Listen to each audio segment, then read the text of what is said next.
Hey everyone, Mr. MC here. This is a guide for round 6 of the Nations Cup exhibition season. Let's get this started. Your first braking point is going to happen pretty early on. Your first braking point is just after you pass this path that is on the left. You'll pretty much be braking before you reach the 200 meter mark, and you want to get on the brakes as soon as you can. Once you start to turn in, ease off of the brakes, get the car pointing where you want to go, and quickly get on the throttle.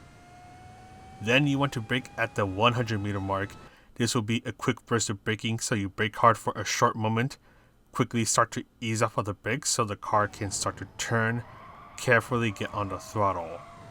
Stick to the right side of the track, look for the path on the right as you want to ease off of the throttle as you pass it.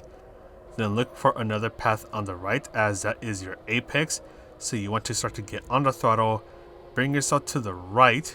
Look for this little orange marker before the 50 meter mark as you want to brake before you pass it. You brake hard for a moment, ease off of the brakes, just let the car rotate around this turn and quickly get on the throttle. I will say quickly because this car has a lot of torque, so you want to maximize it so you can get a faster exit. Then brake before you reach the 150 meter mark. It's a little hidden off over here to the right. Brake as much as you can for a while. And you want to clip this apex right here, so you can clip it right here, or you can clip it just a little bit further.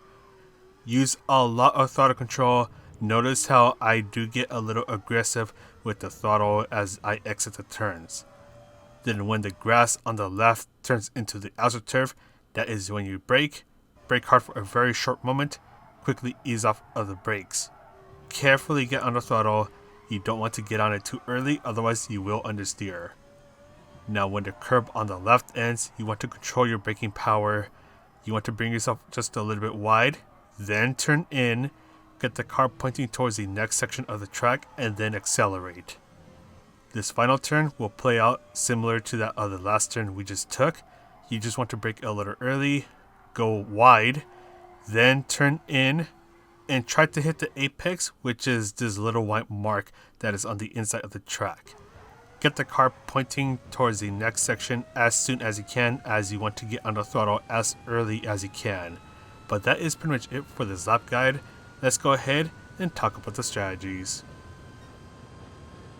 Just a quick note, if you haven't bought the Audi VGT yet and you're planning on doing this race, make sure you buy the right one. There's a Group 1 version and a Group X version. You want the Group X version. So this is the one right here. You'll know it's Group X by looking at the category just over the price tag. So I just want to put that out there so you don't buy the Group 1 version and end up realizing you made $1 million mistake. For the qualifying session, you'll have 10 minutes to try to get a good qualifying time. And you pretty much have to be a maniac to try to get the slipstream off of someone to try to improve your time. Yes, it will help because you do have a long main straight, but the thing is that you're in this absolute unit of a car and it takes about 20 years to get the car to slow down. I would personally say not to try to get the slipstream off of someone just because that's going to make your braking distance even longer, so you pretty much just want to be out on your own. Just note that the slipstream distance is 3/4 of a second, so you don't have to be too far from someone to try to be away from your slipstream area.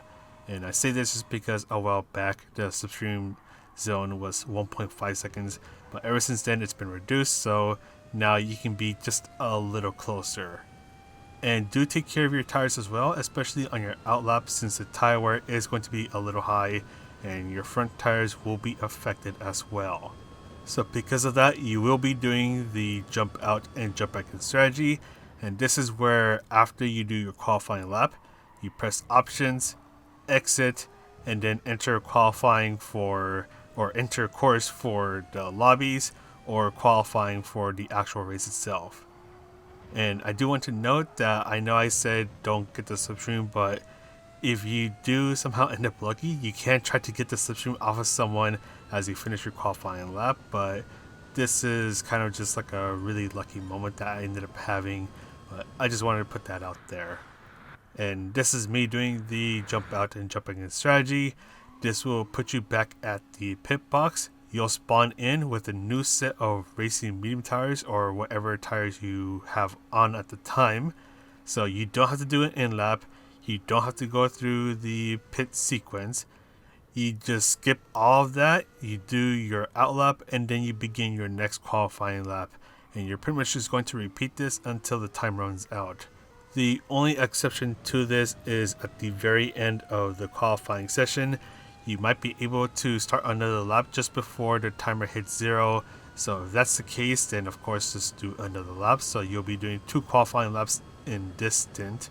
And once again, just try to get as best of a qualifying time as possible, and you're pretty much good to go. This race is a grid start, so you want to bring the traction control to 1, and shortly after the race starts, you can then bring it down to 0 or whatever value you normally have it set to. One thing that I do want to note is that when you're waiting for the lights to go green, make sure that you have your brakes on. Do not use the handbrake as you get ready to start the race. The thing is that this car has an insane amount of torque, so the throttle input will overpower the handbrake and you will get yourself a false start. So in a moment, I'm going to show that happening to a couple of unfortunate souls. And just take a look at second and third place just up ahead. They're using handbrake and throttle and they ended up getting a false start. So you want to use brakes and throttle as you're getting ready to start the race. That way your car won't move and get the false start penalty. But as for the race strategy, fuel is obviously not an issue since we're in electric vehicles, but we do have to worry about the tires. This car is a 4-wheel drive, so all 4 wheels are getting powered, which is why you're going to be experiencing a lot of tire wear on the front tires. For the racing medium tires, they can last up to a maximum of 8 laps. For the racing hard tires, they can last the whole race, but you're not going to want to no stop this race as it is a lot slower than the 1 and the 2 stop. The 1 and the 2 stop are pretty viable here, but the 1 stop is going to be slightly quicker here. In the testing I did, I was getting 1 to 2 second differences, with the 1 stop being the faster one on the times that I was testing it. So with the 1 stop, when you want to pit will depend on how good you're able to take care of your tires. So as long as you don't scrub the tires too much, you don't slide around too much, then it's possible to make the racing medium tires last 8 laps. And because you're doing 8 laps on the racing medium tires, that means you'll do the other 8 laps on the racing hard tires. You can pit a little earlier just in case your tires are wearing out faster than usual. With the 2 stop, you can do 7 laps on the racing medium tires, another 7 laps on the racing medium tires, which leaves 2 laps for the racing hard tires. Don't forget that racing hard tires are required for this race, so make sure you put them on for at least 1 lap so you do not get the 1 minute penalty that gets applied at the end of the race. Even though the 2 stop is slightly slower than the 1 stop, this strategy is a little bit more friendly towards those people who frequently experience high tire wear. You do want to be careful, as if you get held up or you start making a lot of driving errors, you have to serve a penalty, then that's going to make your 2 stop less viable. And with the pit stop, you do lose about 8 seconds, so you want to try to make up that time when you do your second racing medium stint. Another thing I would like to note, whenever you're within the 3/4 of a second gap behind someone, you're getting their slipstream, and if you're going on these high speed sections, please start to brake a bit earlier, as your car is already really bad at braking, and with the slipstream, it's going to make the braking even worse. So you will need to brake earlier to make sure that you don't send the car ahead of you all the way to Pluto. Something I have been hearing about is this handbrake method. So when you're braking at these hard braking zones, like the first turn and for this turn right here, it is possible to reduce your braking distance by pressing the brakes and the handbrake at the same time. And you press the handbrake for a short moment so the car doesn't start to slide around too much. Now, this is a pretty risky thing to do, so if you're going to do it, do it at your own risk, because if you hold the handbrake on for too long, you do risk spinning out. If you use the handbrake while going over the red and white curbs or anything that is not the actual tarmac, then you risk losing control as well. So that is something I just wanted to briefly mention. Me personally, in these races that I was testing, I was not doing it at all, partly because I just don't think it's worth the risk, and that's just in my opinion. So I just want to put that out there just in case someone was going to mention it to me in the comments. I do know about it, but I personally do not suggest doing that. So at the end of the day, we have the 1 and the 2 stop. The 1 stop is slightly faster than the 2 stop, but if you're having trouble making the tires last, then you might want to go for either an earlier pit stop so you spend more time on the racing hard tires, or you can try to maximize your time on the racing medium tires and go for the 2 stop.